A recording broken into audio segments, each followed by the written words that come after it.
Siapa yang tidak kenal dengan raungan gitar Kirk Hammett, gebukan drum Lars Ulrich yang ikonik, bassline yang menggelegar, dan vokal serak James Hetfield? Ya, kita akan menyelami kisah salah satu band metal terbesar sepanjang masa, Metallica. Perjalanan mereka adalah sebuah epik yang penuh dengan kemenangan, tragedi, dan evolusi musik yang luar biasa. Semuanya dimulai di Los Angeles pada tahun ke-1981. Seorang drummer muda asal Denmark bernama Lars Ulrich memasang iklan di sebuah koran lokal, mencari musisi lain untuk membentuk sebuah band. Iklan itu dijawab oleh seorang gitaris dan vokalis bernama James Hetfield. Dari pertemuan inilah benih Metallica mulai tumbuh. Mereka merekrut Dave Mustaine sebagai gitaris utama dan Ron McGovney sebagai bassist. Nama Metallica sendiri sebenarnya adalah ide yang dicuri Lars dari temannya yang sedang mencari nama untuk sebuah majalah metal. Formasi awal ini tidak bertahan lama. Kejeniusan Dave Mustaine dalam menulis riff memang diakui, tapi perilakunya yang tidak menentu dan masalah ketergantungan membuatnya harus dikeluarkan dari band. Posisinya digantikan oleh Kirk Hammett, gitaris dari band Exodus. Sementara itu, posisi bassist juga berganti. Ron McGovney digantikan oleh seorang musisi jenius dengan gaya panggung yang liar dan harismatik, Cliff Burton. Formasi inilah James, Lars, Kirk, dan Cliff yang kemudian dianggap sebagai formasi klasik dan emas Metallica. Dengan formasi baru ini, mereka merilis album debut mereka pada tahun 1983, Kill 'Em All. Album ini seperti sebuah ledakan sonik, memperkenalkan dunia pada kecepatan, agresi, dan energi mentah dari thrash metal. Lagu-lagu seperti Seek, Destroy, dan Whiplash menjadi lagu wajib bagi para metalhead di seluruh dunia. Mereka tidak berhenti di situ.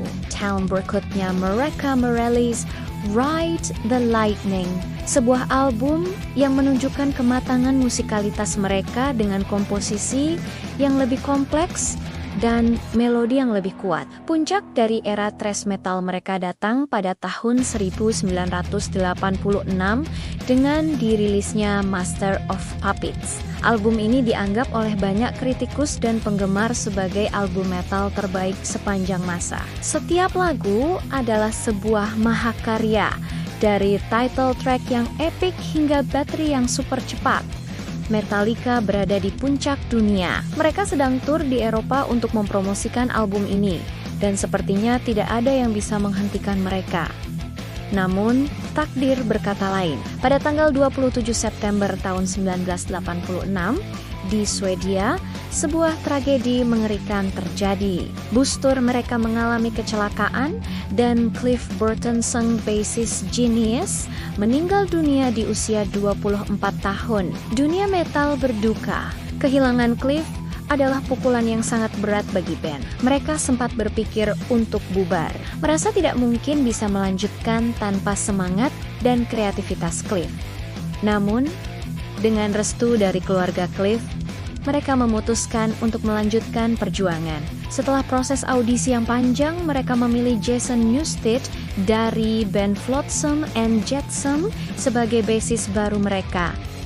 Dengan Jason, mereka merekam album And Justice for All pada tahun ke-1988.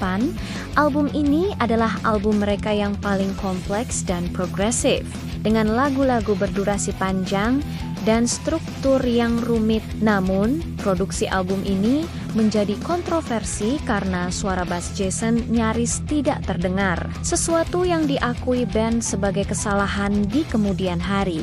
Memasuki dekade 90-an, Metallica membuat sebuah gebrakan yang akan mengubah wajah musik rock selamanya. Mereka bekerja sama dengan produser Bob Rock dan merilis album self-titled mereka pada tahun 1991 yang lebih dikenal sebagai The Black Album. Album ini adalah sebuah pergeseran besar dari sound thrash metal mereka. Lagunya lebih pendek, temponya lebih lambat, dan strukturnya lebih radio-friendly.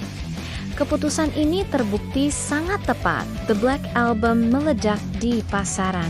Lagu-lagu seperti Enter Sandman, The Unforgiven, dan Nothing Else Matters menjadi hits global, diputar di mana-mana. Metallica bertransformasi dari band metal underground menjadi superstar rock kelas dunia. Album ini terjual puluhan juta kopi dan membawa mereka ke level popularitas yang belum pernah terbayangkan sebelumnya.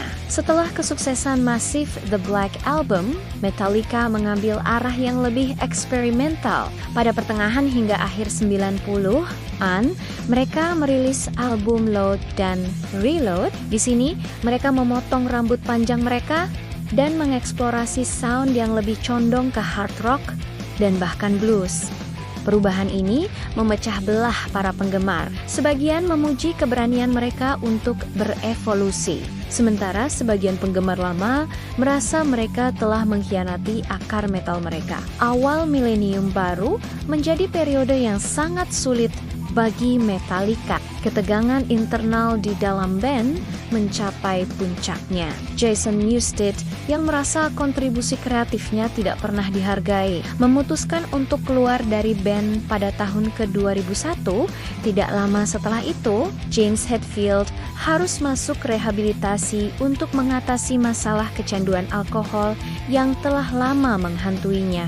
Masa depan Metallica kembali berada di ujung tanduk. Seluruh proses yang penuh gejolak ini didokumentasikan dalam sebuah film dokumenter yang sangat jujur berjudul Some Kind of Monster. Film ini menunjukkan sisi rapuh dari para anggota band, konflik ego, dan perjuangan mereka untuk tetap bersama. Setelah James keluar dari rehabilitasi, mereka mulai mengerjakan album baru dengan produser Bob Rock mengisi posisi bass sementara. Hasilnya adalah album St. Anger yang dirilis pada tahun ke-2003.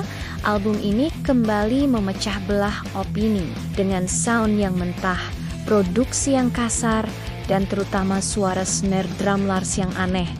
Album ini menjadi salah satu karya mereka yang paling kontroversial.